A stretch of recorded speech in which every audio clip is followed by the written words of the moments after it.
সকালবেলা কিছু কাজকর্মের জন্য বাইরে বেরোতেই বেশ কিছু রামবাহিনী তারা এসে একেবারে অত্যন্ত আনন্দের সাথে বলছে, দাদা কালকের লাড্ডু টাড্ডু পেয়েছেন তো? লাড্ডু একটু।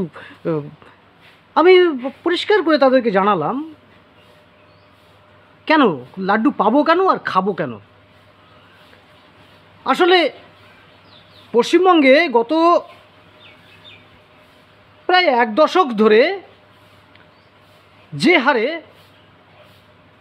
গণেশ বাহিনী আগে তো মহারাষ্ট্রে ছিল, আগে তো মহারাষ্ট্রে গণেশ পুজো হতো, সেইভাবে পশ্চিমবঙ্গে হতো ঘরোয়াভাবে। এইভাবে বারোয়ারিভাবে গণেশ পুজোর প্রচলন পশ্চিমবঙ্গে সেইভাবে ছিল না বলে আমার মনে হয় আর কি। আমার তো মনে পড়ছে না। যাই হোক, গণেশ ভক্তরা যেভাবে গণেশের মতো পেট মোটা করে উর্বর হয়ে স্বাস্থ্যবান হয়ে উঠছেন, আর আমার মতো সাধারণ মানুষেরা কেমন যেন রোগা হয়ে পটকা হয়ে একেবারে নিস্তেজ হয়ে যাচ্ছেন, এটা শুধু কবি সুব্রত মিত্র নয়, অধিকাংশ সাধারণ মানুষের আত্মকথা।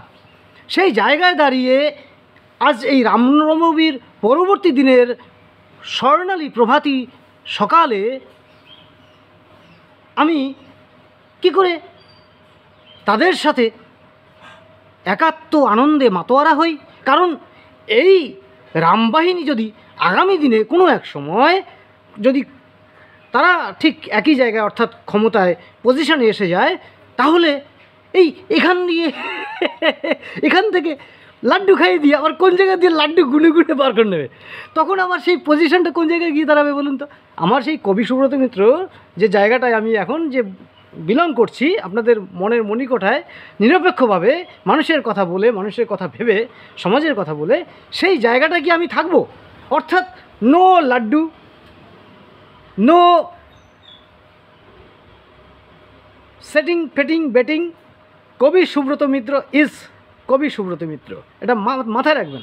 আজকের দিনে যারা শাসক দলের ক্ষমতায় আছেন বা রাজনীতির সাথে সক্রিয়ভাবে আছেন রোল মডেলে, তারা হয়তো অনেক সময় মনে করছেন এই কবি সুব্রত মিত্র যদি ওই বাহিনীর, ওই কবি সুব্রত মিত্র যদি ওই বাহিনীর। না, বিষয়টা সেটা নয়। আমি পরিশ্রম করি, আমি আমার মতো করে সংসার চালাই। আপনারা ইনকোয়ারি করে দেখতে পারেন আমার এই সুন্দর জীবন, আমার স্ত্রী পুত্রকে নিয়ে। এটা সম্পূর্ণ আমার কষ্টের দ্বারা চালিত। তাই আমি কিন্তু আমার এই বক্তব্য, লেখালেখি, এগুলো কিন্তু টোটালটাই এটা আমার অভ্যন্তরীণ পরিচয়। অতএব আগামী দিনে যদি কখনো অন্য কোনো রাজনৈতিক দল সমাজকে ভালোভাবে চালিত করতে এসে যদি কোনো ভুলভাল করেন, সেদিনও কিন্তু আমি একইভাবে বলবো। সেদিন হয়তো আজকের যারা ক্ষমতায় আছেন তারা বলবেন, তারা সেদিন আমাকে সম্মান করবেন যে না, ওই লোকটা ঠিক আছে। কিন্তু তার জন্য আমাকে ধৈর্য ধরতে হবে, তার জন্য আমাকে ওয়েট করতে হবে, অনেক বাধাবিঘ্ন অতিক্রম করতে হবে। আমি রাজি আছি, তবেই তো আমি কবি। ধন্যবাদ, সকলে খুব ভালো থাকবেন। আমি দক্ষিণ কলকাতা সংলগ্ন গড়িয়া নতুন দিয়ারা রবীন্দ্রনগর থেকে এতক্ষণ ছিলাম আপনাদের সাথে কবি সুব্রত মিত্র। নমস্কার।